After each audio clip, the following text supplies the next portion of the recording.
Harry Kane scored the winner, yet somehow became England's second story. That sounds absurd until you watch Jude Bellingham against Mexico. 2 goals made him look like an attacking midfielder. Everything else showed something bigger. Forget the armband for a moment. This team now moves, fights and survives through Jude. Bellingham, Bellingham, Bellingham. What can we say that the match did not already say for us?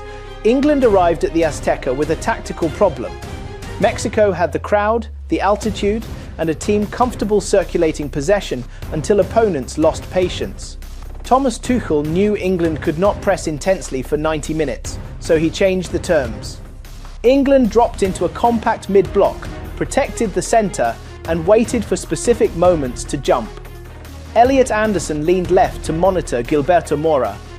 Declan Rice started slightly right, partly to protect Quansah and partly to give England a direct route forward when possession changed.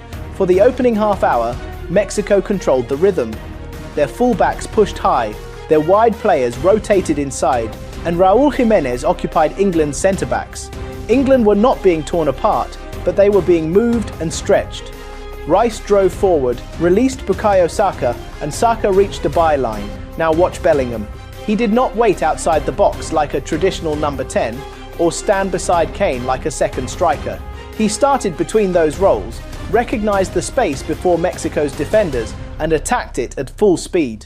Saka crossed, Bellingham arrived, and England led. 98 seconds later, he was there again. Anthony Gordon and Anderson helped recover possession. Kane received the ball inside the area and Bellingham continued running beyond the first action. Kane drew the defenders, cut it back and Jude finished. 2 goals, 2 late arrivals and 1 easy conclusion. Bellingham is England's attacking midfielder. That conclusion is also far too small. Goals pull our attention toward one end. They make us remember the runs beside Kane, when Bellingham's real performance covered almost every zone England needed. He registered 3 shots on target, scored twice, and also struck the woodwork. Those chances were worth only 0.67 expected goals, but their placement produced 2.12 expected goals on target, yet that elite execution explained only part of the performance. Bellingham won 10 of 16 duels. He attempted 3 tackles and won 2. He recovered the ball 3 times and made 4 clearances. Just before half-time, Cesar Montes controlled near England's goal and prepared to shoot. Bellingham had tracked back and produced a goal-saving last-man intervention. That mattered almost as much as either goal. An equaliser would have transformed the stadium and Tuchel's plan. Instead, the player attacking one 6-yard box appeared inside the other. That is the point. Bellingham's 2 goals almost reduced the conversation around him. They made it tempting to describe him only as a devastating attacking midfielder, when the more accurate picture was a player influencing every phase. On the ball, he completed 16 of 24 passes and both attempted long balls. England were not recycling possession. They were playing in transitions, under pressure, and eventually with 10 men. Bellingham's job was to connect important moments, not collect safe touches. Across the tournament, the wider profile is even clearer. 4 goals, 1 assist, 8 key passes, 9 successful dribbles at a 60% success rate, and 81% passing accuracy. He is carrying, creating, competing for second balls, and recovering possession. That is why attacking midfielder feels too narrow. He becomes a number 10 in attack, another number 8 in build-up, a second striker when Kane drops, and an extra defender when structure disappears. Kane gives England a reference point. Bellingham gives them movement between every reference point. Then came Quansah's red card. Tuchel reacted quickly. John Stones replaced Saka. Ezri Konsa moved to right back, and England initially kept a back 4. Tuchel did not immediately order everyone into the penalty area. Gordon stayed high, preserving the counter-attacking threat that produced Kane's penalty. Later, as the altitude drained his players, he changed again. Dan Burn and Jed Spence came on, England moved into a back 5, and Mexico were invited to cross into a wall of centre-backs. It worked. Burn attacked the first ball. Stones and Mark Gahey protected the middle. Quansah defended the far side. Jordan Pickford controlled the area. Mexico had territory, but England had the structure to survive. Tuchel deserves credit for that. Still, one decision remains open to debate. Would England have been better removing Kane instead of Saka? Saka could have become an emergency right wing-back, using his pace to defend outside, carry England away from pressure, and give Bellingham another runner. Gordon could have moved closer to goal. Kane was already labouring in the altitude, offered limited defensive mobility, and later conceded Mexico's penalty. Removing him might have made England quicker and better equipped to escape the siege. But Tuchel's choice was not irrational. Saka did not look fully fit. He had lost possession several times and conceded avoidable free kicks.